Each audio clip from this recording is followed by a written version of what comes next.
సమాన ఈక్వల్ లేదు, అధికము లేదు.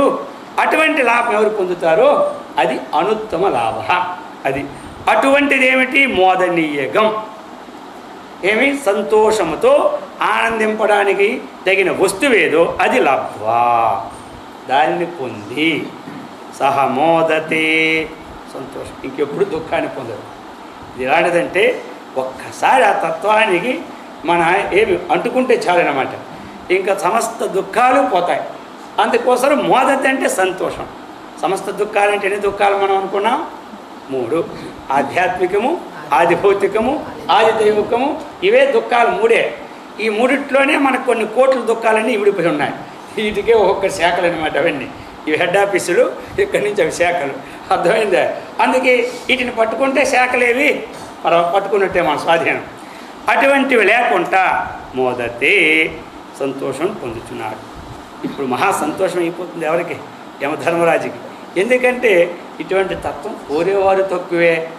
కోరిన తర్వాత ఏవో వరాలు ఇస్తే పట్టుకుపోయేవారే కానీ ఇంతవరకు వచ్చేవారు కూడా కాదు. ఇతను నా దగ్గరికి వచ్చే డైరెక్ట్గా యమలోకి రావాలంటేనే జడిసి పారిపోతారు ఎవరైనా. అలాంటి ధైర్యంగా నా దగ్గరికి వచ్చి పోనీ నన్ను తప్పించుకుపోవాలని ఉద్దేశం లేకుండా విషయాన్ని అడిగాడు కాబట్టి మహా సంతోషం వచ్చి అంటున్నాడు. నచికేతసం మన్యే, మన్యే అహం మన్యే. ఇక్కడైతే కర్త ఉండదు. వెళుచున్నాను అంటే అక్కడ అర్థం ఎవరు? అతడా? ఎవరు? నేను వెళుచున్నాను, అలా కర్త అనమాట. అందుకు మన్యే, తలంచుచున్నాను. ఏమని? నచికేతసం వివృతగం సద్మా. చూడండి ఎంత విశాలమైన ముక్క అనేశాడు. అంటే ఇతనికి బ్రహ్మలోకం యొక్క తలుపులు తీసి ఉంటాయి ఎప్పుడు. ఇంకేమి బ్రహ్మలోకముల యొక్క తలుపులు తీసే ఉంటాయి నచికేతుడికి ఎప్పుడు. ఇలా వెళ్ళాడంటే ఆ బ్రహ్మలో లీనం అయిపోతుంది అన్నమాట ఆ లోకానికి. ఇంకా మనకి తలుపులు ఎప్పుడు వేసే ఉంటాయి. అర్థమైందా? ఆ తలుపులు తీయాలంటే ఎన్నో అప్లికేషన్లు పెట్టుకోవాలి మనం. అంతవరకు ఈ అప్లికేషన్ శాంక్షన్ అయ్యి అప్పటికి మనకు ఆ బ్రహ్మదేవుని తలుపులు తెరవబడతాయి. ఇది కదిలేదు మన ఇప్పుడే ఇక్కడి నుంచి ఇంక ప్రారంభించలేదు. అతనికి ప్రారంభించిపోతూ ఉన్నాడు. చెప్తున్నాడు నీకు బ్రహ్మద్వారము ఎప్పుడు ఓపెన్ అయ్యా అంటున్నాడు. అదే భాష్యకారులు కూడా ఈ విషయాన్ని చెప్తున్నారు పదార్థాల నుంచి. ఏతత్తు ఆత్మతత్వం ఏతు అహం వక్ష్యామి. ఈ ఆత్మతత్వాన్ని వక్ష్యామి అంటే భవిష్యత్తు, ఫ్యూచర్ టెన్స్ అనమాట. అంటే చెప్పేదనం. తత్సృత్వ, దానిని విని, ఆచార్య ప్రసాదాత్. అది శృత్వ అంటే ఇక్కడ ఒక్కటి పెట్టినున్నారు. శ్రవణం చేయడము, శాస్త్రం ద్వారా శ్రవణం చేయొచ్చు. చాలామందికి ఉంటుంది. శాస్త్రంలో ఉన్నమాటే కదా స్వాములు వారు చెప్తారు. మళ్ళీ స్వాములు వారి ప్రత్యేకంగా వినాలా? Time waste. ఏదో మన హై పోంచేసి పడుకున్నప్పుడు ఆయన మొక్కలు చూస్తే చాలు. నిర్వికల్ప సమాధులు ఎలా పోతాం? మరి దానికోసం సమాధి ఎందుకు? చూడడం అయిపోతుంటుంది, నిద్ర కూడా అయిపోతుంటుంది సమాధి కూడా. దీనికని సాధన ఎందుకు అనుకుంటారని ఇక్కడ ఇచ్చారు ఎవరు? ఆచార్య ప్రసాదాత్ సమ్యక్ ఆత్మభావే. అది అక్కడ. ఎందుకంటే ఆచార్య ప్రసాదం వల్లనే చక్కనైన తోక తెలుసుకుంటారు. శాస్త్రంలో ఉంటాయి. శాస్త్రంలో ఉన్నట్టే ఒక ఆయన ప్రాణాయామం చేశారట. గడికోట సచ్చిదానంద స్వామి ఆయన ఎవరు ఒక ఆయన, అప్పుడు ఆయన ఎవరు చేస్తే ఆయన ప్రాణాయామం చేస్తే గడికోట సచ్చిదానంద స్వామి ఒక ముని ఎవరో అప్పుడు మలయాళ స్వాములు ఉన్నప్పుడు వచ్చారట. అతను వచ్చిన తర్వాత ఏమైంది ఇతనికి? ఆ యొక్క అదేది జబ్బు అంటారు, అంగమే జయత్వం జబ్బు అనమాట. అంటే ఎప్పుడు వణుకు అనమాట. అవన్నీ ఇవైపు నరాలు. ఎందుకు ఎలా వచ్చిందంటే ఆయన చెప్పారు. గడికోట సచ్చిదానంద స్వామి వారు రాసిన జీవబ్రహ్మైక్య రాజయోగం ఆ పుస్తకం చూశాను స్వామి. చూసి అందులో ఉన్న పద్ధతిగా ప్రాణాయామం చేశాను. అదే ఒకదానికోటి ఏమైపోయిందో అప్పటి నుంచి కూడా నాకు ఇది వచ్చింది జబ్బు అన్నారు. అప్పుడు స్వాములు వారు చూసి సరేలే జరిగిపోయింది, ఒక నెలలుండి నీకు దీని విధానాలను ఎలాగో ఇంతకుముందు చేసి చెప్పు, మళ్ళీ దానికి ఆపోజిట్లో కొన్ని ఆ ప్రాణాయామం చేసి పద్ధతి చెబుతాను. అప్పుడు ఒక నెలలుండి అదే బాగు చేసి పంపించారు. అందుకని ఎప్పుడైనా ఇలాంటి ప్రాణాయామాలు మాత్రం యోగాలు చేసేప్పుడు తప్పక గురువు ఉండాలి. జ్ఞానానికి గురువు ఉన్నా లేకపోయినా పర్వాలేదు, ఏమంటారు సంపాదించుకోవచ్చు, లేకపోతే అవి పడుకోవచ్చు. కానీ ఈ కుండలి యోగమని, ఆ యోగమని, ఈ యోగమని, ఈ ప్రాణాయామని ఇది గురువు లేకుండా ఎప్పుడు చేస్తే మూర్చపోతారన్నమాట. అర్థమైందా? అందుకని దీనికి ఎప్పుడు కూడా గురువు ఉండాలి.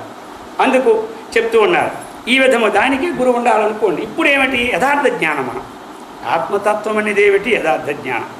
ఇది తెలుసుకోకపోతే ఒక శ్లోకం ముందొచ్చిపోయింది, అంధే నైవ నీయమాన యథాంధ. ఎలాంటిది? ఎవరైనా ఒక గుడ్డివాడు జాత్యందుడు కదా, ఆ గుడ్డివాడితో ఇంకోటి వెళ్తున్నాడు, ఏమి కాశీ. ఇది ఎక్కడ పెడుతుంటే వాడు అక్కడే పడుతుంటాడు. కాశీ వెళ్ళేది ఎన్ని జన్మలకే అవ్వదు. ఎందుకంటే ముళ్ళతోలో తీసిపోతాడో, ఆవిడ గోతులో తీసిపోతాడో, బావులో తీసి కదా. అందుకని అతను కూడా శ్రోత్రియ బ్రహ్మనిష్ఠుడైన ఆచార్య ప్రసాదాత్ సమ్యక్ ఆత్మజ్ఞానం అవగమ్య.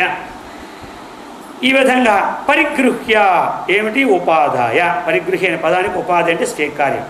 మర్త్య అంటే మరణధర్మ, మరణధర్మశీలుడు. మర్త్యుడంటే ఎవడు? మరణధర్మశీలం కలిగిన వాడు. ధర్మాత్, ధర్మాత్ అంటే అనపేతం ధర్మ్యం. ధర్మాత్ అనపేతం ధర్మ్యం. ఇక్కడ ధర్మం అంటే ఏమిటి? రెండు. ఒకటి ధర్మానికి వేదవిహిత కర్మ, వేదవిహిత కర్మ ధర్మ. వేదవిహిత కర్మ చేస్తున్నా ఆ కర్మకి ఆత్మ సంబంధం లేదు. అపేతం అంటే కూడడము, అనపేతం అంటే కూడకపోవడం. ఇంకొకటి ఇంకేమనుకున్నా ధర్మం అంటే ధరణాతిథి ధర్మ. ధరతి లోకానికి ధర్మ, సమస్త లోకమును ధరిస్తున్నాడు కాబట్టి ధర్మం. అటువంటి దానితో యుక్తమైనటువంటి వాడు ధర్మ్యం ప్రవృహ్య ఉద్యమ్య పృథకృత్య. ఏమిటి? ధర్మమైనటువంటి ఆత్మస్వరూపము కన్నా, ఆత్మస్వరూపమును దేహేంద్రియాదుల కంటే విలక్షణంగా ఉన్నాడని భావించి శరీరాదేహే పృథకృత్య అంటే శరీరము ఇంద్రియములు అంటే ప్రత్యేక ఆత్మ అంటాం కదా మనం. ప్రత్యేక ఆత్మ. ప్రత్యేక అంటే ఏంటి? దేహేంద్రియములకు ప్రత్యేక అంటే వేరు, దేహేంద్రియములకు విలక్షణమైనటువంటి సాక్షిభూత ఆత్మ వేరు అని తెలుసుకొని అణుం సూక్ష్మం ఏతం ఆత్మానం. ఇది ఎలాంటిది? చాలా సూక్ష్మమైనటువంటిది. ఆప్య అంటే ప్రాప్య పొంది, సహ మధ్య విద్వాన్. ఇక్కడ ఎవరు మనుష్యుడు? వేత్తీతి విద్వాన్. ఇక్కడ మనుష్యుడు ఎవరు? వేత్తీతి విద్వాన్. అటువంటి విద్వాంసుడు మోదతే. ఎలా సంతోషిస్తాడు? మోదనీయం అంటే హర్షణీయం ఆత్మానం లబ్ధ్వా. ఏ తత్వం తెలుసుకుంటే మరలా జన్మజల ప్రవాహమైన దుఃఖం రాదో అటువంటిది పొంది తదా తదేవ విధం బ్రహ్మ సద్మ. సద్మ అంటే భవనం. శ్లోకంలో సద్మ ఉంది కదా, భవనం. ఏ భవనం? బ్రహ్మ భవనమును నచికేతసం త్వాం నిన్ను కూర్చి అపావృత అంటే ద్వారబంధాలు రెండు తెరచి ఉంటాయి. కాబట్టి అభిముఖీభూతం మన్యే. నీవెప్పుడూ మోక్షానికి ఎదురుగే ఉంటా కానీ వెనక్కి ఎప్పుడు రావని నేను నమ్మాను అని ఈ విధంగా శిష్యునికి చాలా విధంగా శ్లాఘిస్తూ ఉన్నాడు. ఇంతవరకు విన్నాడు. సరే, ఇంక ఈ కథ అంతా ఎందుకు? ఏమి ఇది పరస్పర డబ్బా అంటారు కదా. ఏమిటి? ఇతన్ని అతను చెప్పుకోవడం, అతన్ని ఇతను చెప్పుకోవడం. ఇంక ఇదెందుకు? ఇది దీనివల్ల వచ్చే లాభం ఆవగించలేదు. ఇంక ఇలా కాలాతీతం చేయకూడదు. క్షణం చిత్తం, క్షణం విత్తం, క్షణం జీవితం. ఆహో యమస్య కరుణ. నీ కరుణ కూడా లేదు. మళ్ళీ అంటున్నాడు, నీకేమో కరుణ లేదు, నా ఆయుష్ ఎంతో నాకు తెలియదు. నువ్వు ఇలా మాటలతో కాలం గడిపి ఈ మధ్యలో నా ఆయుష్ పోతే తర్వాత గోవింద అయిపోతాను. కాబట్టి చెప్తున్నాడు, ఇంక ఈ మాటలతో కాలక్షేపం చేయకు అంటున్నాడు. యద్యహం యోగ్య అంటూ ఉన్నాడు. ఇంకిన్ని మాట్లాడుతున్నాగా నాకు డౌటే. నువ్వు ఇలా కొంతమంది ఏమంటారు, రే బాగా పొడి నన్ను ఎందుకు తోసేస్తారో అంటారు కొంతమంది. ప్రాకృతంలో ఇలాగా ఎక్కించి ముళ్ళ చెట్టు ఏదంటారు కదా, ముళ్ళ చెట్టు ఎక్కించి అక్కడి నుంచి ఏమవుతాడు, కొమ్మలు గట్టిగా ఉంటాయా, పడిపోయినట్టు చేయకని. సరే, ఆయన అంటున్నాడు, యద్యహం యోగ్య ప్రసన్న అసి భగవాన్ మాం ప్రతి అంటున్నాడు. భగవాన్ ప్రసన్న, నువ్వు ప్రసన్నుడు అయ్యావు కదా. ఎది నీవు ప్రసన్నుడు అయితే, ఎది అహం యోగ్య, నేను యోగ్యుడినైతే. ఇప్పుడు రెండనమాట, నువ్వు ప్రసన్నుడవైతే, నేను యోగ్యుడినైతే ఇంక మాటలతో కాలక్షేపం గడపద్దు. ముందు నేనేం చెప్పానో అది నాకు ఇప్పుడు బోధించాలంటున్నాడు.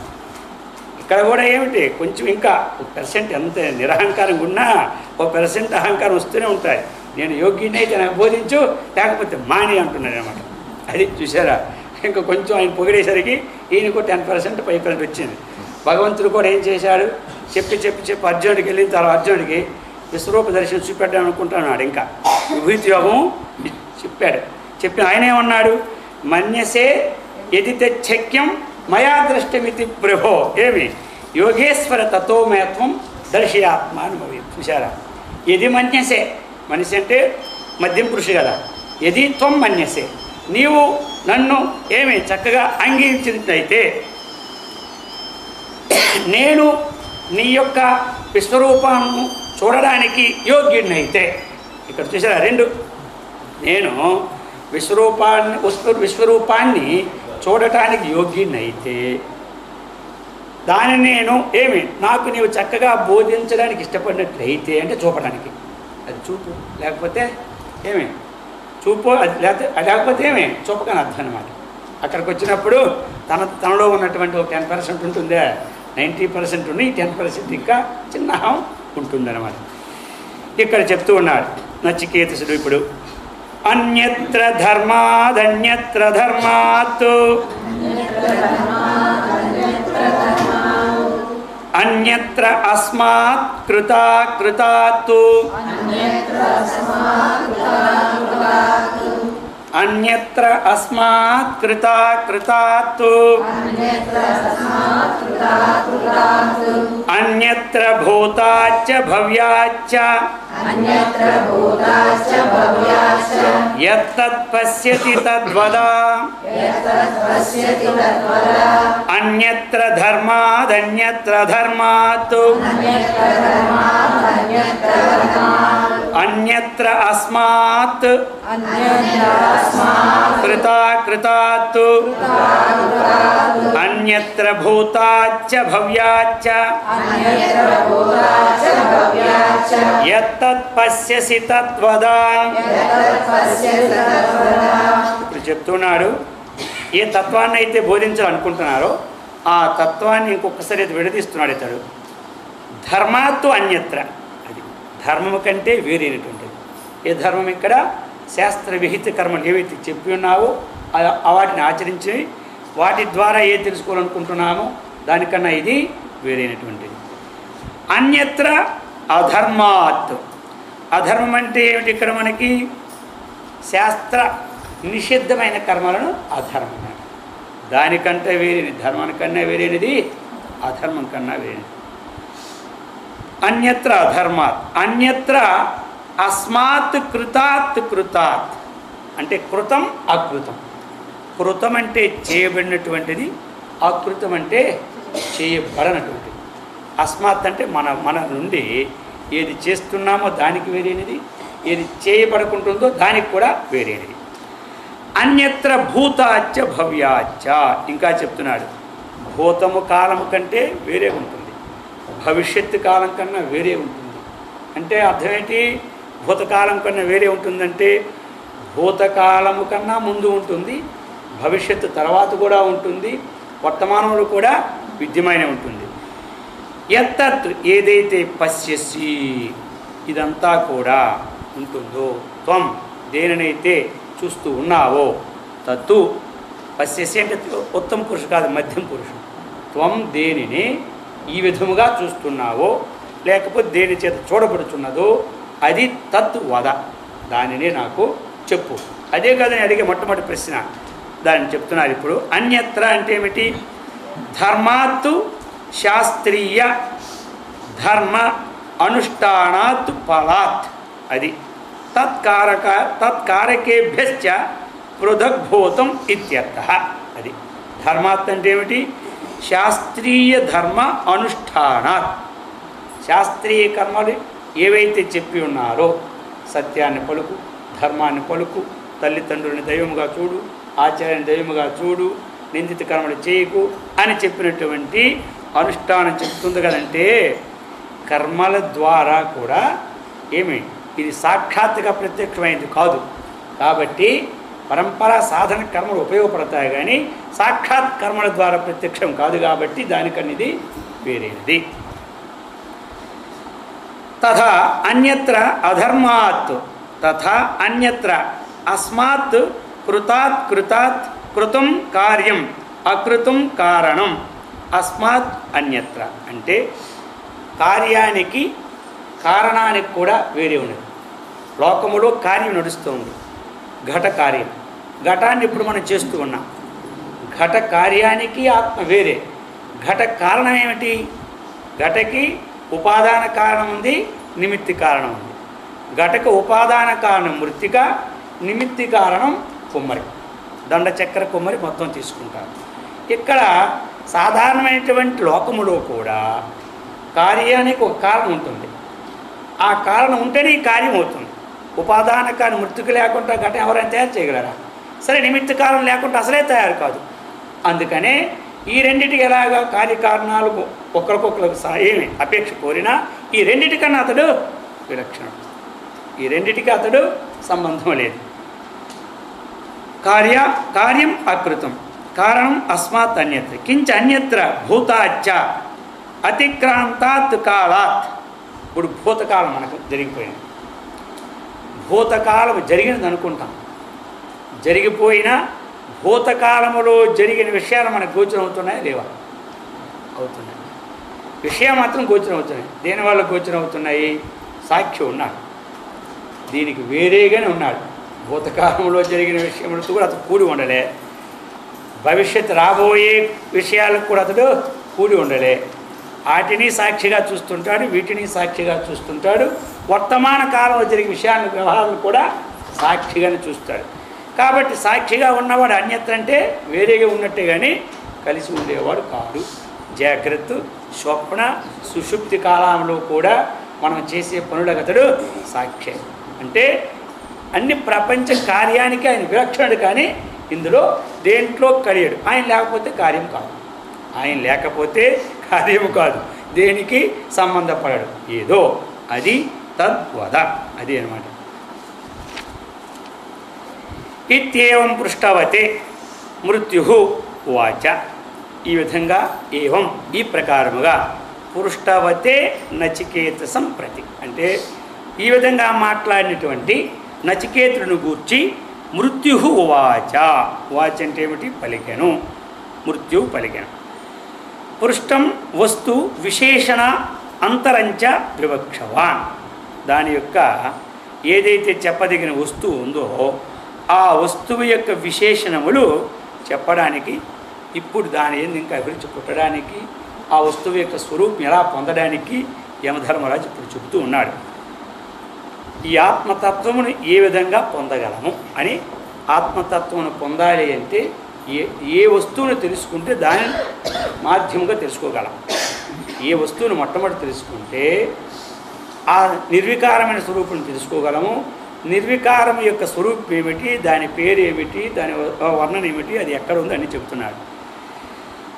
సర్వే వేదాయత్ పదమామనంతి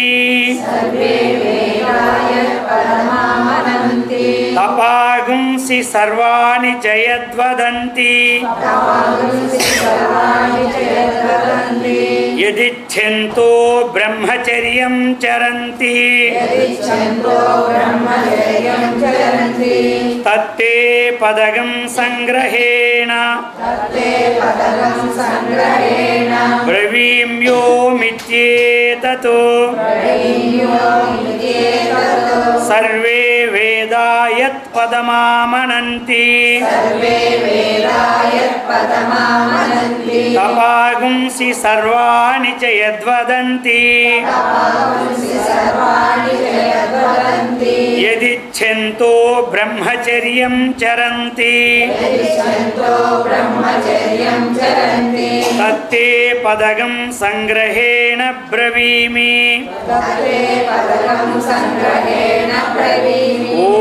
ఓమిత్యేతతో. ఇప్పుడు చెప్తూ ఉన్నారు. ఎందుకంటే ఏది మనం తెలుసుకోదగినదో దాని యొక్క విశేషణాలు చెప్తూ అదే ఆత్మతత్వ స్వరూపానికి యోగ్యమైనటువంటిది, అదే నిర్ణయిస్తున్నారు. ఇప్పుడు ఎత్తు పదం అంటే ఎత్తు పదం ఏ పదమును అంటే ఏది పొందదగిన ప్రాప్య స్థానమో అటువంటి పదమును గూర్చి ఎత్ పదం అంటే ఏ పదవి పొందామో శాశ్వతమైన ముక్తి లభిస్తుందో, ఇంకా ఆనందం కలుగుతుందో అటువంటి ఎత్తు అంటే ఏ పదమును ఏ స్థానమును కూర్చి సర్వే వేదాః ఆమనంతి, సమస్త వేదములు కథయంతి అంటే చెప్పుచున్నావు. సమస్త వేదములు ఆమనంతే వాటిని గూర్చి వర్ణించుచున్నావు. ఏ ఆత్మని గూర్చి ఈ సమస్త వేదాలు వర్ణిస్తున్నావు. వేదములంటే అర్థం ఏమిటి? వేదములు అన్నప్పుడు ఉపనిషత్తులు కూడా వేదముల యొక్క అంతర్భాగములే, ప్రత్యేకము కాదు. వేదం ఏమిటంటే వేదముల యొక్క అంతిమ భాగములు ఉన్నవి ఉపనిషత్తులు. అంతిమం అంటే ఏమిటి? అంతం అంటే నిర్ణయం. వేదం యొక్క అంతములో ఇది నిర్ణయింపబడింది. ఏమిటి? బ్రహ్మ వస్తువు యొక్క విశేషములు. అందుకని వేదాంతం అంటాను దీనిని. కాబట్టి వేదము ఏమిటి? త్రికాండాత్మకం వేదం. వేదము 3 కాండము. 1 కర్మకాండ, 2 ఉపాసనాకాండ, 3 జ్ఞానకాండ. ఈ 3 కాండములతో కూడిన వేదము కూడా దేనిని గూర్చి ఆమనంతి అంటే విశేషముగా వర్ణించుచున్నావో. ఇప్పుడు ఏది చేసినా ఏమి అక్కడికే పోతాం. అంటే వేదాంతం పట్టుకున్నప్పుడు ప్లెయిన్లో ప్రయాణం అన్నమాట. అర్థమైంది కదా? డైరెక్ట్గా కాశీ గంటలో వెళ్ళి హాయిగా గంటలో స్నానం చేసి మధ్యాహ్నం భోజనం కూడా ఇంట్లో భోజించవచ్చు. ఇది అంతం. ఇంకా కర్మకాండ, ఉపాసనాకాండ 2 ఉన్నాయి కదా. ఇవి ఎలాంటివంటే ఈ కర్మకాండ అనేది ఏమిటి? నడుచుకోని వెళ్ళేది. ఈ ఉపాసనాకాండ ఉంది కదా, ఇప్పుడు ట్రైన్ అనమాట. ఏమిటి? అందులో రాజధాని ట్రైన్ ఉంటుంది, అది 24 అవర్స్లో పరిగెడుతుంది. అలాంటిది అనమాట. అందుకని అక్కడికే పోతాయి 3. ఈ 3 దేన్ని వర్ణిస్తుంది? దానిని వర్ణిస్తున్నాయి అన్నమాట. అందుకని 3 ఎందుకు పెట్టున్నారు? మనకి 3 ఉన్నాయి. 1 మలము, 2 విక్షేపము, 3వది ఆవరణం. మలదోషం పోవాలంటే కర్మకాండ చేయాలి. ఎందుకు? కర్మాని చిత్తశుద్ధ్యర్థం. అది కర్మముల యొక్క అంతిమ పరాకాష్ఠ ఏమిటి అంటే చిత్తశుద్ధిని కలిగజేసి విడిచిపెట్టేస్తాయి. ఇక ఉపాసన దేనికి? ఐకాగ్ర్యార్థం ఉపాసన. వేదం యొక్క ద్వితీయ భాగంలో చెప్తుంది అనేక రకరకాల ఉపాసన.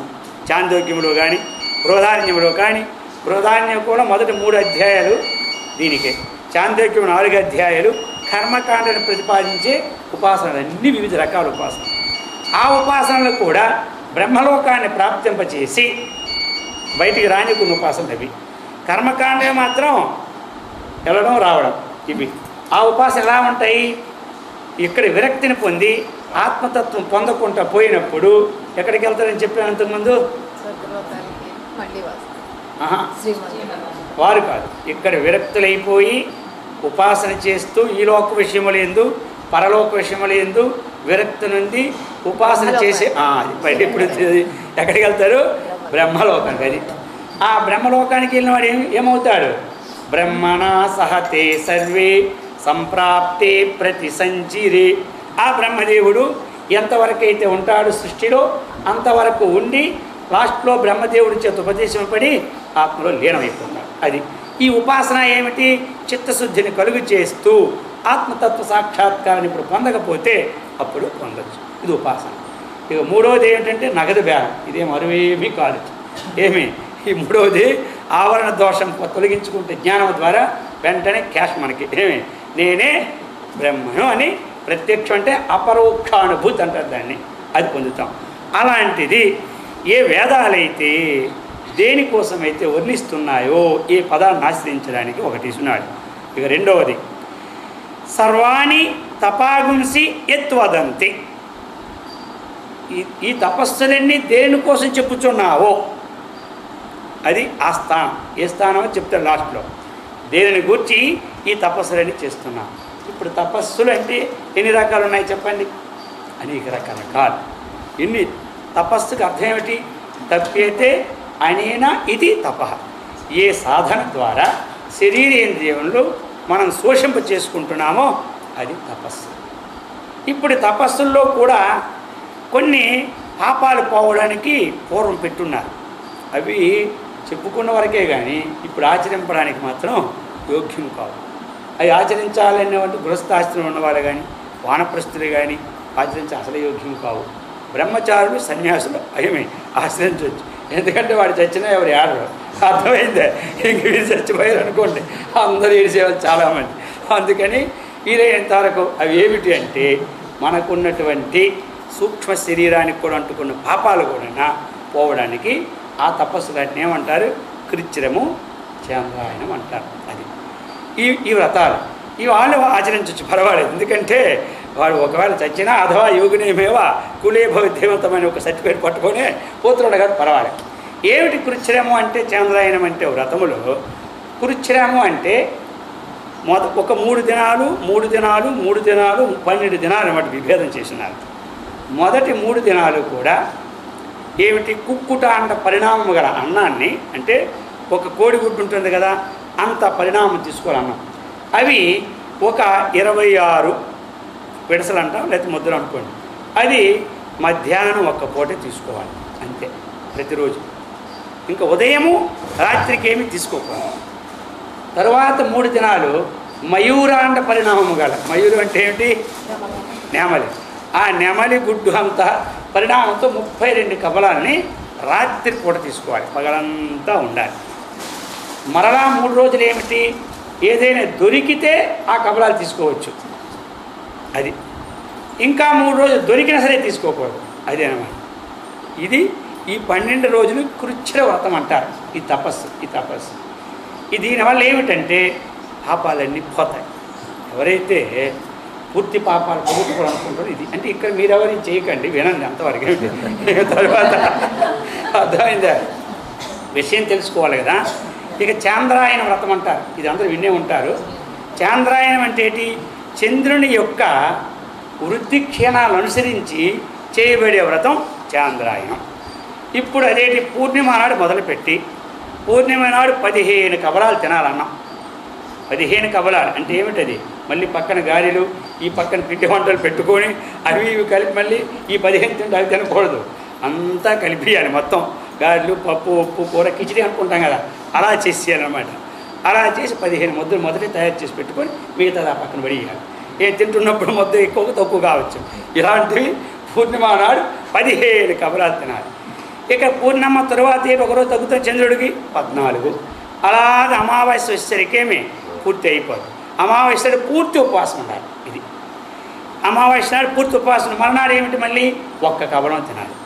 పాడ్యమి నాడు, ద్వితీయ నాడు 2, తృతీయ నాడు 3, ఇలా పూర్ణిమ వరకు 15 తీసుకొస్తే ఇది చాంద్రాయణం. దీనివల్ల కూడా సమస్త పాపాలు కూడా పోతాయి. ఇవన్నీ దేనికోసమో? సర్వాణి తపాగుంసి ఇవి ఉన్నాయి. ఇంకెలాగా మళ్ళాంటి మధ్యాహ్నం మందగాళ్ళం ఏకాదశి ఇంకా అవి చేయలేం కాబట్టి ఏకాదశి అయినా ఒక రోజు ఉంటే బాగుంటుంది అని అనుకుంటాం. కొంతమంది వెంకటేశ్వర స్వామి వారికి మొక్కుకుంటారు కాబట్టి ఉపవాసం ఉంటారు. ఆ ఉపవాసం కాదు, మొత్తం ఏమేమి తినాలో ముందు నిర్ణయించుకొని రాత్రికి మొత్తం అన్ని రకరకాలు వండించుకుంటారు. అన్నం ఒక్కడే తింటారు కానీ మొత్తం తెల్లవారి విరేచన కూడా పట్టుకుని తింటారు. అందుకని అర్థమైందా? ఈ ఉపవాసాలు కావు. ఉపవాసం అన్ననాడు అన్నం విడిచిపెట్టేయాలి. అంటే అలా పెద్దవాళ్ళు విడిచిపెట్టి ఉండకూడదు. వాళ్ళు మాత్రం ఉపవాసం అన్నం ఒప్పుడు తినాలి. ఇంకా వయసులో ఉన్న వాళ్ళందరూ కూడా విడిచిపెట్టి పాలు పండ్లు తినాలి. ఇది ఉపవాసం. ఈ విధంగా వ్రతాలు అనేక రకరకాల వ్రతాలు అన్నమాట. ఇలాంటి వ్రతాలన్నీ దేనిని గూర్చి ప్రతిపాదిస్తున్నాయో, శరీరము క్షీణం కోసం తపస్సు చేసుకోకూడదు. ఎక్కువ క్షీణించి పని చేయలేము. అందుకని శరీరం స్వాధీనం పెట్టుకుంటూ చేసుకోవాలి. ఆ తపస్సు కూడా ఇతరులకి అపకారంతో కూడిన తపస్సు చేయకూడదు. ఇతరులకి ఎప్పుడు కూడా అపకారాన్ని ఎప్పుడు కలిగించకూడదు. తపస్సు చేస్తే చేయాలి, లేకపోతే ఊరుకోవాలి. కొంతమంది ఉపవాసాలు ఉంటారు. వాడు ఎప్పుడే నాశనం అయిపోతే వీడు ఉపవాసం 10 రోజులు, వాడు ఎప్పుడు నాశనం అయిపోతాడని వీడు 10 రోజులు. ఎందుకంటే చెప్పడు బయటికి, నేను తిన్నాం అంటే సంకల్ప భజన మాట వాడు నాశనం కావాలి. వీడి వల్ల ఏమీ లేదు, వాడు నాశనం అయిపోవాడు. వీడి తపస్సుతో వడ్డీతో సహా నాశనం అయిపోతాడు. ఎలా అంటే మా స్వాములు వారు చెప్పారు కదా, ఒక ఊర్లో ఒక 2 అన్నదమ్ములు ఉన్నారు. ఆ 2 అన్నదమ్ములు చాలా ధనవంతులు. ఒకనొకసారి ఏమిటంటే పడతాయి ఎప్పుడైనా అన్నదమ్ములు, ఎప్పుడైనా వేరే అవుతుండాలి అప్పుడప్పుడు. అందుకని ఆలయం చేసుకున్నారు, వేసుకున్నారు.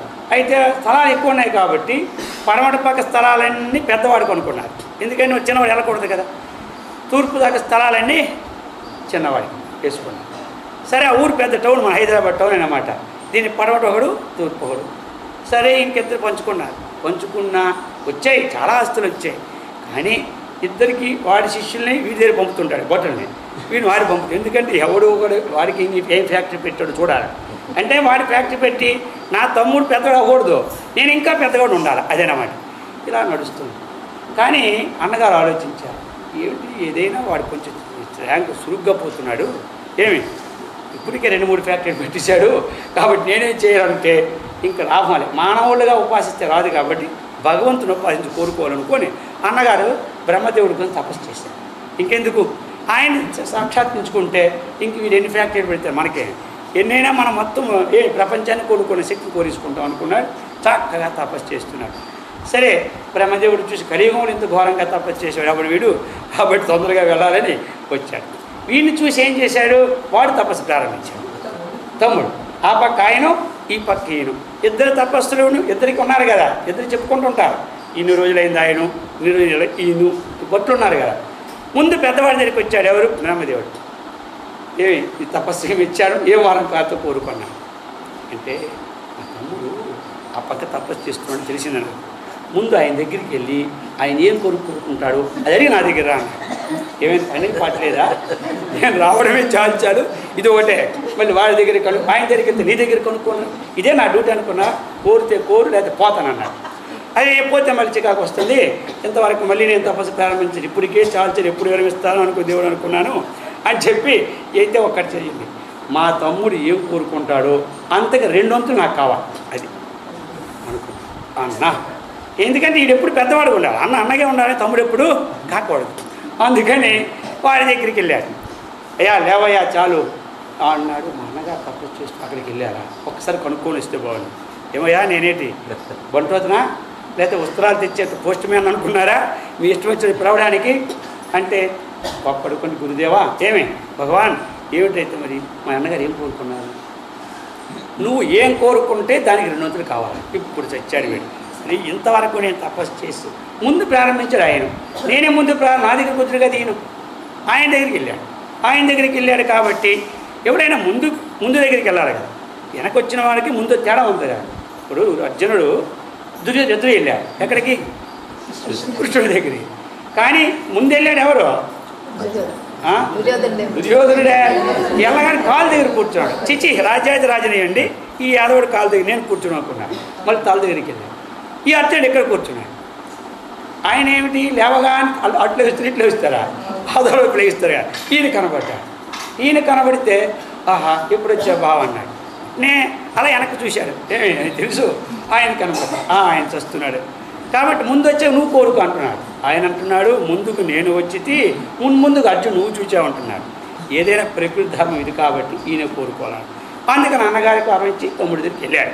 ఇప్పుడు తమ్ముడు గారు అంటున్నారు, ఆలోచించాడు, నేను కానీ 100 కోట్లు కోరుకుంటే వాడు 2 కోట్లు 100 కోట్లు అయిపోతుంది. నేను భారతదేశం కోరుకుంటే వాడికి అమెరికా దేశం కూడా అయిపోతుంది. ఇప్పుడు ఎలాగా అని అంటున్నాడు. టైం అయిపోయిందా, నేను వైకుంఠం ఇది బ్రహ్మలోకం పోవాలి, నాకు చాలా మీటింగ్లు ఉన్నాయి ఈయన అంటుంటే, ఆగండి 5 నిమిషాలు ఇవ్వండి, అంతకెక్కువద్దు. 4:30 నిమిషాలు అయిపోయింది, ఏమి తోచలేదు.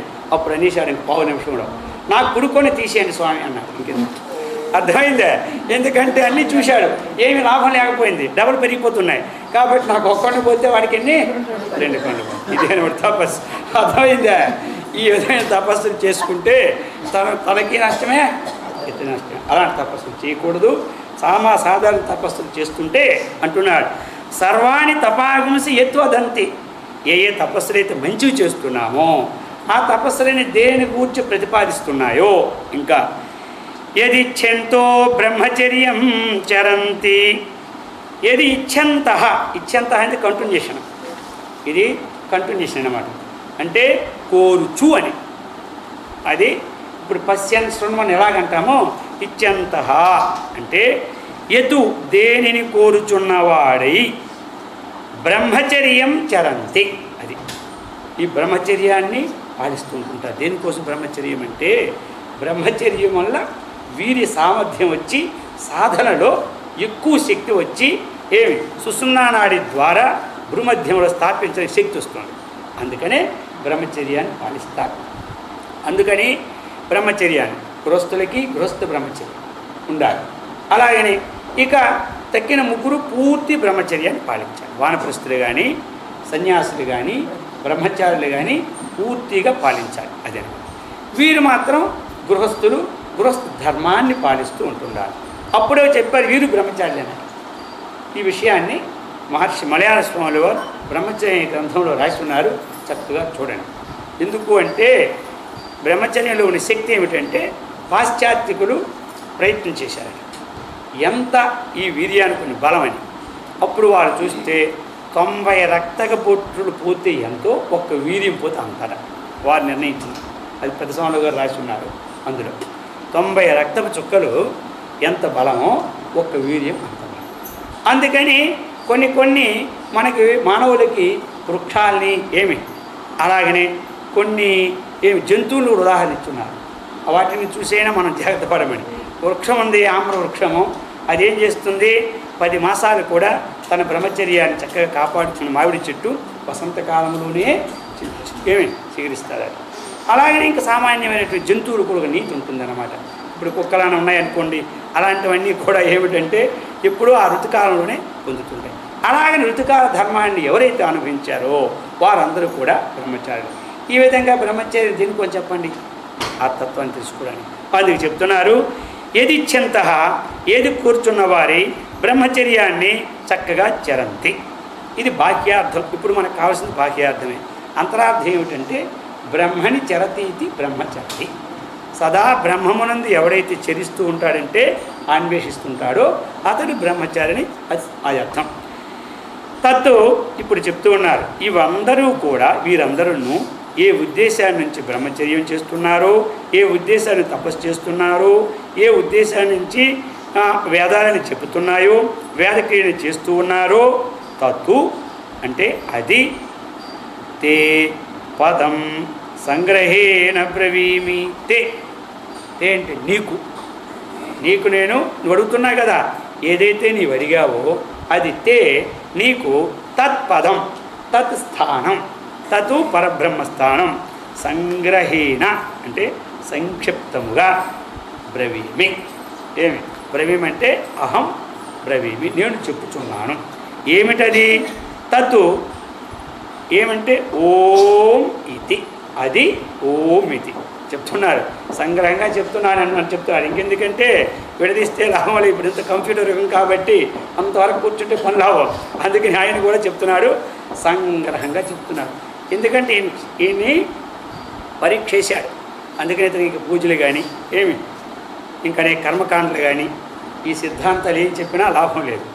ఇతనికి డైరెక్ట్ అంటే అంతఃకరణ శుద్ధి కలిగితే, అంతఃకరణ శుద్ధి కలిగింది కాబట్టి ఇంక సగుణాన్ని ఉపాసించు, పూజలు చేసుకో, లేకపోతే కర్మకాండ చేసుకో, అది చేసుకో, ఇది చేసుకో అనుకుంటా తత్వానికి సంబంధించినటువంటి ధారణాధ్యాన సమాధులు చెప్పిస్తున్నాడు. ఇంక యమము, నియమము, ప్రాణాయామము, ప్రత్యాహారము వీటి పాస్ అయిపోయాడు. ఎందుకంటే బ్రహ్మచారిగా ఉన్నాడు, ఏ వస్తువుల్ని కోరలేదు, అపరిగ్రహం సిద్ధించింది, ఎవరికి హింస చేయడు, అన్నీ ఉన్నాయి కాబట్టి ఇంక 5 నేర్ప పనిలే. ఇప్పుడు ఈ మూడిట్లో అన్వయం తీసుకొని చెప్తున్నారు. ఓం ఇతి, అది ఒక్కటే ఏకాక్షరం బ్రహ్మ. దేన్ని నువ్వు కోరుతున్నావో అది బ్రహ్మ అని చెప్తున్నారు. దాన్ని భాష్యకారులు కూడా సర్వే వేదాః యత్ పదం, పదనీయం అంటే పొందదగినది, గమనీయం వెళ్ళదగినది, యం అవిభాగేన ఆమనంతి విభాగరహితమైనటువంటిది, అటువంటి దానిని ప్రతిపాదయంతి అని ఈ విధముగా చెప్తూ, యదిచ్యంత బ్రహ్మచర్యం, బ్రహ్మచర్యం దేన్ని కోరి బ్రహ్మచర్యం మనం ఆచరిస్తున్నామో, బ్రహ్మచర్యంలో ఏం చేస్తున్నామో గురు కుల వాస లక్షణం. అది బ్రహ్మచారి దేన్ని ఉద్దేశించి వెళ్ళాడు గురువు దగ్గరికి బ్రహ్మచారిగా అంటే పరమాత్మ ఉద్దేశించి. అక్కడ ఏం చేయాలి? గురుకులములో వాసం చేస్తూ, గురు సేవ చేస్తూ, గురువు అనుగ్రహానికి పాత్రుడై, గురువు ద్వారా తత్వాన్ని తెలుసుకోండి, తాను కూడా గురు రూపం అయిపోతాడు. అర్థమైందా? తాను కూడా ఎవడు సేవ చేస్తాడో వాడే గురువు అవుతాడు. సేవ చేయని వాడు ఎప్పుడు శిష్యుడిగానే ఉంటాడు. అర్థమైంది కదా? వీడికి ఇప్పుడే బద్ధకం, తర్వాత వీడికి ఎవరు సేవ చేస్తారు. అందుకని ఎప్పుడు వీడు శిష్యుడే, చేసేవాడే గురువు అవుతాడు అనమాట. అందుకు చెప్తున్నారు తత్తే పదం. ఈ విధముగా ఆ పదాన్ని ఓం ఇత్యేతత్, తదేతత్ పదం యత్ బుభుత్సితం త్వయ. అది త్వయా బుభుత్సితం అంటే త్వయా కోరావో, నీకు ఎంతవరకు ఆకలిస్తుంది కదా తినాలని, ఏమిటి అది అన్నమాట. నీ యొక్క తపన ఏమిటంటే ఆ ఓంకారమైనటువంటి ఆ పరమాత్మతత్వమైనటువంటి ఏకాక్షమైనటువంటిది అది పరబ్రహ్మ. అతః అందువలన ఏతద్దేవాక్షరం బ్రహ్మ ఏతద్దేవాక్షరం పరం ఏతద్దేవాక్షరం జ్ఞాత్వా యో యదిచ్ఛంతి తస్య తతో ఏతద్దేవాక్షరం బ్రహ్మ ఏతద్దేవాక్షరం పరం ఏతద్దేవాక్షరం జ్ఞాత్వా యో యదిచ్ఛంతి తస్య తతో ఏతద్దేవాక్షరం అంటే ఏతత్ హి ఏవ అక్షరం. 3 పదాలు అక్కడ.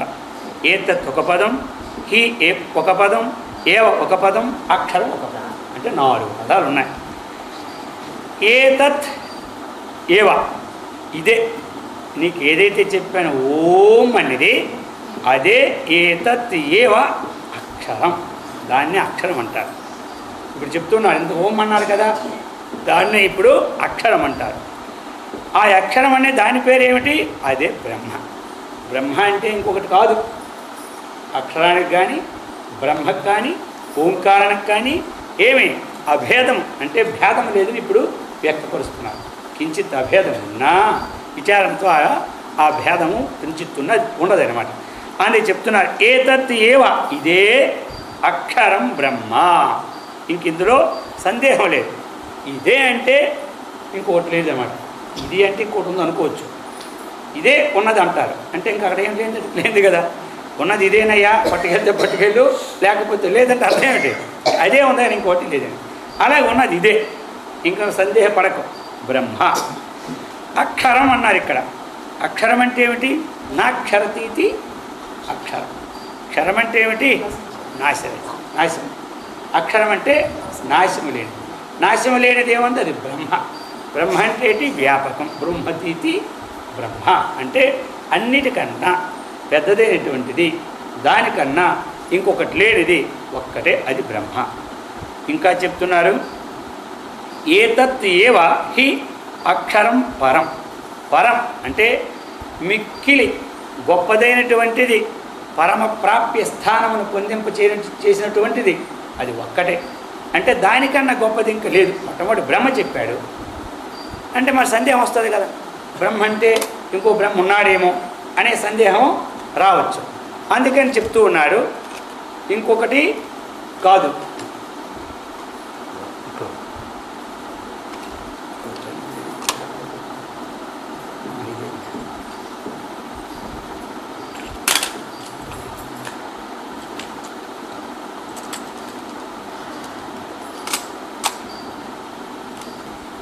అది చెప్తూ ఉన్నారు ఏతజ్జీవాక్షరం పరం అంటే ఏ అక్షరమైతే చెప్పున్నామో అంటే నాశరైతే మన వస్తువు దానికన్నా పెద్దది ఇంకొకటి లేదు, అదే పరం అన్నాడు ఇక్కడ నిర్ణయిస్తున్నాడు. ఇక ఏతజ్జీవాక్షరం జ్ఞాత్వ ఇంకా తెలుసుకోదగినది కూడా ఇదే. దీనికన్నా ఇంకోటి ఉందంటే తెలుసుకుంటాం. ఎంతవరకు అయితే కోర్సులు వెళ్తున్నామో అంతవరకు చదివేస్తాం. ఇంకా అక్కడ లేనిది ఏం చదువుతాం? ఇంకా అక్కడితో సమాప్తి అయిపోతుంది, సర్టిఫికేట్ ఇచ్చేస్తారు, అంతేగాని ఇంకా చదవలసింది లేదు. అలాగనే తెలుసుకోవలసింది ఇంకా అంతవరకు వెళ్ళడానికి అనేక రకరకాలుగా మన యొక్క బుద్ధిని అనుసరించి సాధనలు చేసుకుంటూ ఉన్నాం. ఒకదాన్ని అధిగమించి దాన్ని పొందాలి. ఇది కాదు, ఇది కాదు, ఇది కాదనే అది తెలుసు. దానికన్నా అది కాదు అన్నది ఇంక లేదు. ఏమి అది కాదు అన్నాడు అనుకోండి, వాడే నాస్తికుడు అంటారు. ఏమి అది కాదన్నవాడే నాస్తికుడు. సరే వాడిని అది కాదంటే ఏమన్నారా? నువ్వు ఉండి అడిగావా లేకుండా అడిగావా? నువ్వు ఉండి అడిగావా లేకుండా అడిగావా? నేను ఉండి అడిగానంటే ఏదో అదే నీవు, ఆ చైతన్యం నీవు. నువ్వు ఉండి అడిగావు కదా అంటే నీ చైతన్యం శరీరంలో పోయిన తర్వాత నువ్వు అడగగలవా? పలకరించగలవా? శరీరం దగ్గర శవం దగ్గరికి వెళ్ళి శవం మనం పిలిస్తే పలుకుతుందా? అది మనం పిలుస్తుందా? పలకదు. కాబట్టి ఏదైతే నీవు చనిపోయిన తర్వాత మాట్లాడలేవో, ఏమి చేయలేవో, నువ్వు ఉన్నప్పుడు ఏది మాట్లాడుతున్నావో, ఏ దేవుడు నువ్వు కాదు అంటున్నావో అదే నీవు. అది లేకుండా నీవు అవదు. వాడు కూడా నాస్తికుడు కూడా ఒకటి ఉన్నదని నాస్తికుడు కూడా ఒప్పుకోవాలి. కాబట్టి ఈ విధముగా చెప్తూ ఉన్నారు. ఏతద్దేవాక్షరము జ్ఞాత్వ, అదే తెలుసుకుని, ఎత్తు ఇచ్చతి తస్య తత్, అది దేనినైతే మనం కోరుచున్నావో అది దాని యొక్క స్వరూపమే ఇది, దాని యొక్క స్వరూపమే ఇది, అదే నువ్వు అడిగేది అని చెప్తున్నాడు. కాబట్టి ఇక్కడ మనకేమిటి ఇప్పుడు, ఓమిత్యేకాక్షరం బ్రహ్మ ధ్యేయం ఏం చెప్పింది శాస్త్రం, సర్వముముక్షుభి. అది అందుకోసం ఇప్పుడు అనేక శాస్త్రాలు చెప్పిన సారాంశం ఏమిటంటే, ధ్యేయం ధ్యాతుం యోగ్యం, ధ్యేయం ధ్యానించడానికి యోగ్యమైన వస్తువుని ఏమంటాం, ధ్యేయం అంటాం. అది ఎవరి చేత, ముముక్షుభి, ఎందుకంటే ఇది కర్మణ ప్రయోగం. ముముక్షువులు ద్వారా, తృతీయ విభక్తి, ముముక్షుడు ద్వారా ధ్యానింపదగినటువంటిది ఏది ప్రశ్న. అంటే ముముక్షుడు అంటే ఎవరు, ఇప్పుడు మనం అందరం ముముక్షువులమే. అంటే ఈ 15 రోజులు ముముక్షుని తర్వాత మానేస్తామంటే కాదు, ఏమి దీనిని మననం చేసుకుంటూ ఉంటుండాలని మనం. ఇంకా ఏమవుతాం, మౌనం అయిపోతాం. అప్పుడు మరణాత్ మౌని. కాబట్టి ముముక్షుడుగా ఉంటూ ఇప్పుడు మరణం మౌనశీలు అవుతున్నాం తరువాత. కాబట్టి ఈ సర్టిఫికేట్ ఉంటుంది, ఆ సర్టిఫికేట్ ఉంటుంది.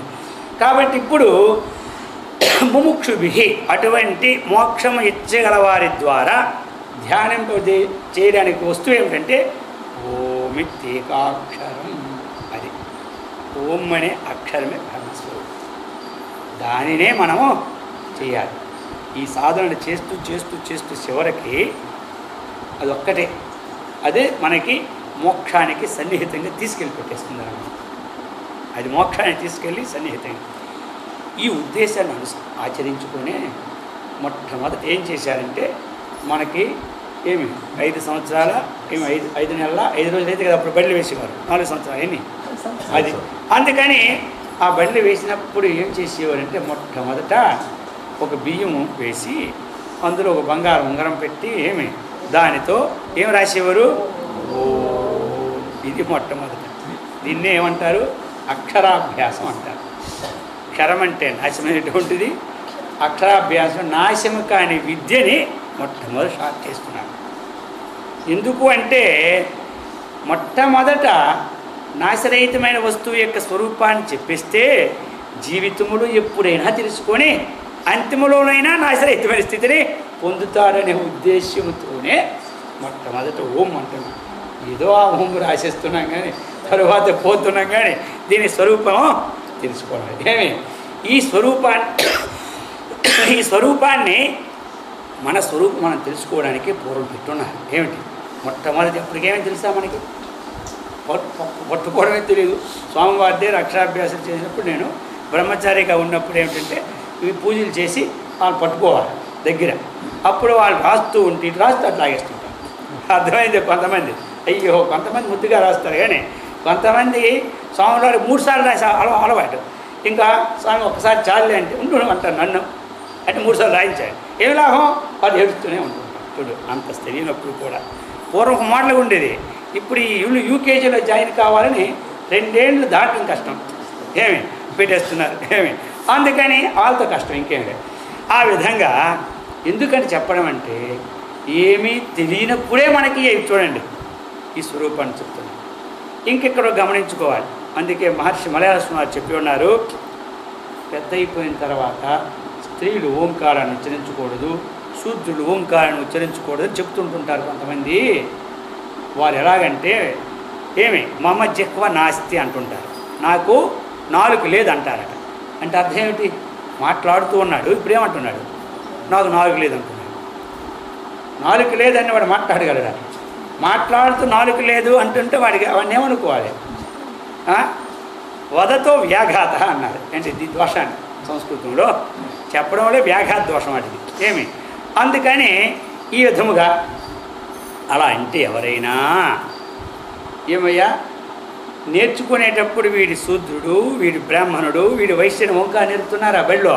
అందరికీ ఆ రోజు ఓంకారం నేర్పుతూ ఉంటుంటే ఈ మధ్యలో ఏమి వీడు ఓంకారం ఉచ్చరించకూడదంటే ఏ పరిస్థితుల్లో వారికి వారు గమనించుకొని ఎంతవరకు ఆయన మాట సమంజసంగా ఉందో భావించుకోమన్నా. కాబట్టి అందరూ కూడా ఓంకారమును ఉచ్చరించడానికి అర్హులే. శాస్త్రం ఏం చెప్పింది? ఎవరైనా చెప్తుందో కానీ ఏ జాతి, ఏ మనుష్యుడా, పురుషుడా, స్త్రీని ఎక్కడ ప్రతిపాదించారు. భగవద్గీత అంతా చదివి చూడండి, ఇది చెప్తాం. ఏదైనా భగవద్గీత కానీ, ఉపనిషత్తులు కానీ, ప్రస్థానత్రయంగా ఏ గ్రంథం కానీ అది ప్రతిపాదిస్తుంది. కాబట్టి ఇప్పుడు ఏమనుకోవాలి, మనం అందరూ దీనికి అర్హులే. ఇప్పుడు మనకి చెప్పుకోవాల్సింది ఏమిటి? ఈ అక్షర స్వరూపాన్ని ఇప్పుడు చెప్పున్నారు ఎవరు? ఇంత వచ్చిన తరువాత అన్నిటిని పరిశీలించి యమధర్మరాజు నచికేతుడికి చెప్పాడు. ఏమి పరిశీలించుకుంటే చెప్పిన స్థితిలో మనకి ఇవన్నీ కోరికలు ఉన్నాయా, కామవాంఛలు ఉన్నాయా? చూసారా? ఆ స్థితి కూడా మనం ఎలా గమనించుకోండి. చిన్నప్పుడు 5 సంవత్సరాల వయస్సులో మనకి ఏమైనా సరే ఏమి వీరి ప్రాబల్యం ఉన్నదా, లేదంటే బ్రహ్మచారి, అర్థమైందా? ఏమైనా ఇల్లు కట్టాలా కానీ తలపులు ఉన్నాయా? ఏమీ లేవు. అందుకని అప్పుడు కూడా అతనికి ఏమీ లేనటువంటి వాడు కాబట్టి ఏ కోరిక లేదు. అందుకని అప్పుడే మనకి ఓంకారాన్ని చెప్పేస్తున్నారు. ఆ 3 ఏళ్ళు నాడు, 4 ఏళ్ళు నాడు, 5 ఏళ్ళు నాడు అక్షరాభ్యాసం. అందుకు ఆ నాశరహితమైన వస్తువుని మొట్టమొదటి ప్రతిపాదిస్తే జీవితంలో ఎప్పుడైనా ఈ వస్తువుని తెలుసుకుంటాడని చెప్పారు. అదే ముముక్షులకు కూడా ఈరోజు గతి ఏమంటారు? ఆ రోజు ఏది గతో మనకి మొట్టమొదటి అక్షరాన్ని నేర్చుకోవడానికి ఈరోజు కూడా ఏమన్నారు? ఓమిత్యేకాక్షరం ధ్యేయం సర్వముముక్షుభి అన్నారు.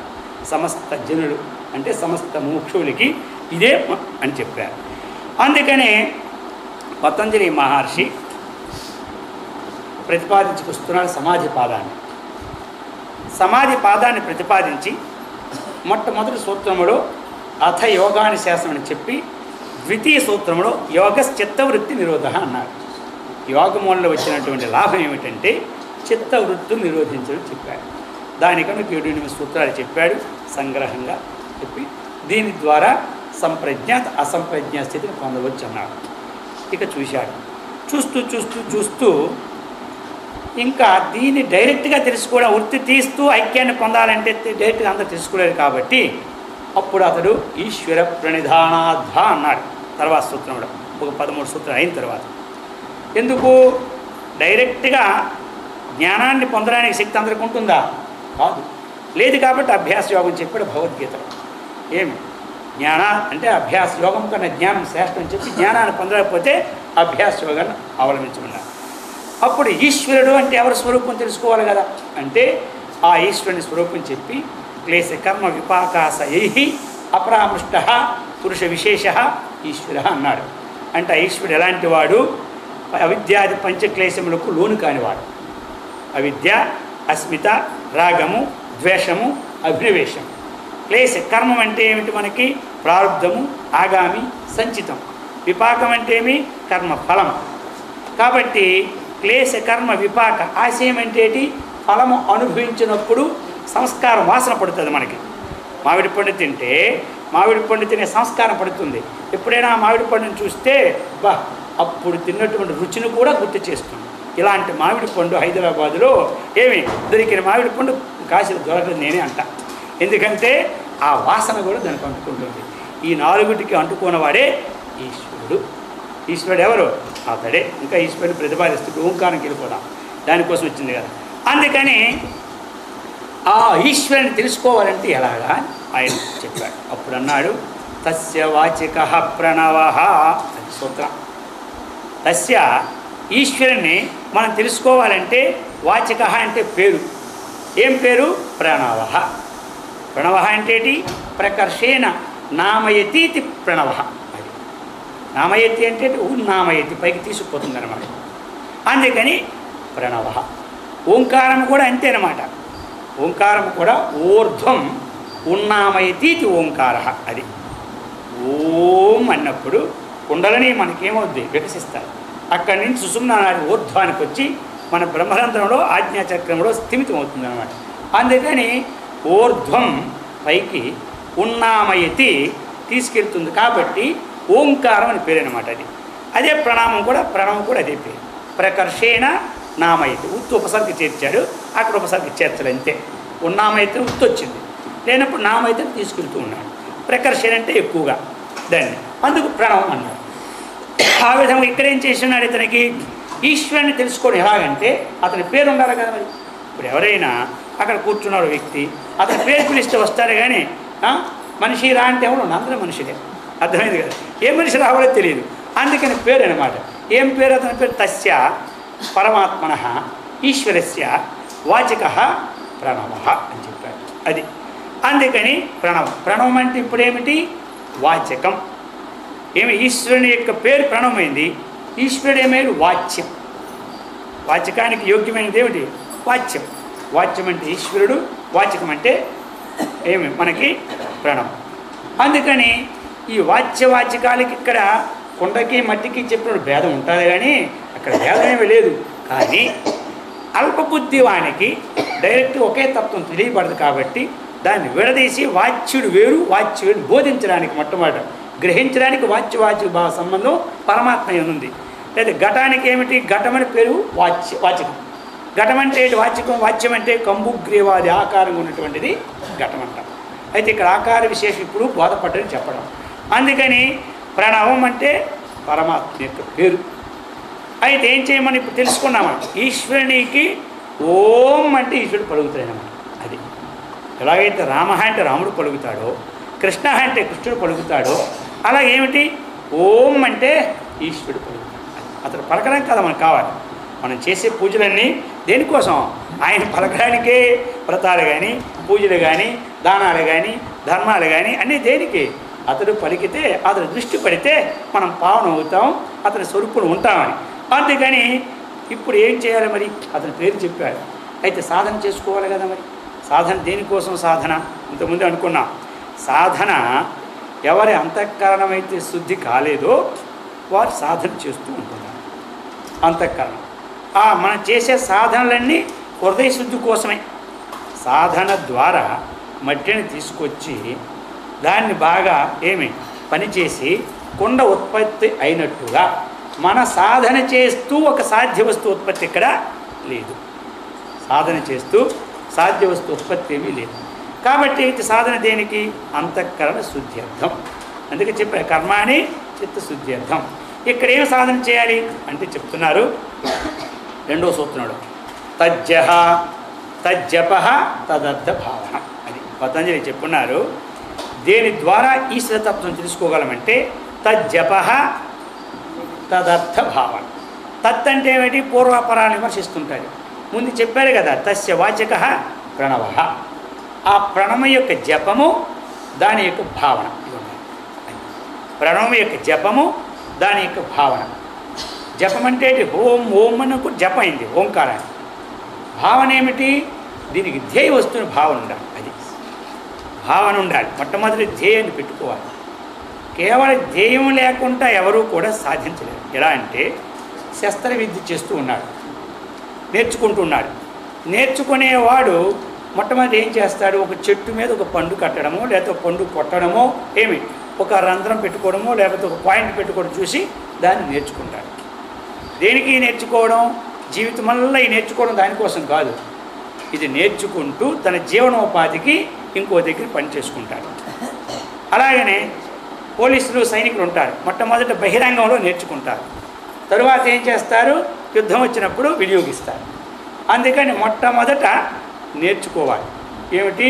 ఇది ఈ సాధన విషయంలో ఒక విషయమునందు భావన ఉంచడం. భావన లేకుండా చేస్తే లాభం లేదు. భావన ఒక దగ్గర, జపం ఒక దగ్గర పోతూ ఉంటుంటే అది అటే పోతుంది, ఇది ఇటే పోతుంటాయి. కాబట్టి జపం చేశాము అంటే ఓం శ్రీ రామాయణ అన్నాం అనుకోండి, రాముడు చూస్తూనే ఉంటాడు. అలాగా ఓంకారాన్ని మనం అనుకుంటూ, ఓంకారకు వాచ్యుడెవడు? ఈశ్వరుడు. అది ఓంకారానికి వాచ్యుడెవడు? ఈశ్వరుడు. అంటే ఎవరు? ఈశాయిత్. ఈట్ అంటే శాసనకర్త. సకల భూతములలో ఏ చైతన్యం ఉందో అతడే ఈశ్వరుడు. ఈశ్వర సర్వభూతానం ఉద్దేశేతుడు తిష్టతి. సకల భూతముల్లో ఉంటూ నియామకుడుగా ఉంటే శాసనకర్తగా ఉన్నాడు మనకి, అతడు ఈశ్వరుడు. కాబట్టి ఆ ఈశ్వరుని భావన అంటే ఏమిటి? సర్వవ్యాపకుడు, సమస్త భూతములు ఉన్నవాడు, సర్వసాక్షి అని ఈ ద్రష్ట అని ఈ విధమైన భావన చేసుకోవాలి. చేసుకుంటూ ఓంకారాన్ని జపించాలి. తజ్జప తదర్థ భావనం. ఇది చేస్తే ఏమవుతుంది, మనకి ఆ ధ్యేయ వస్తువు యొక్క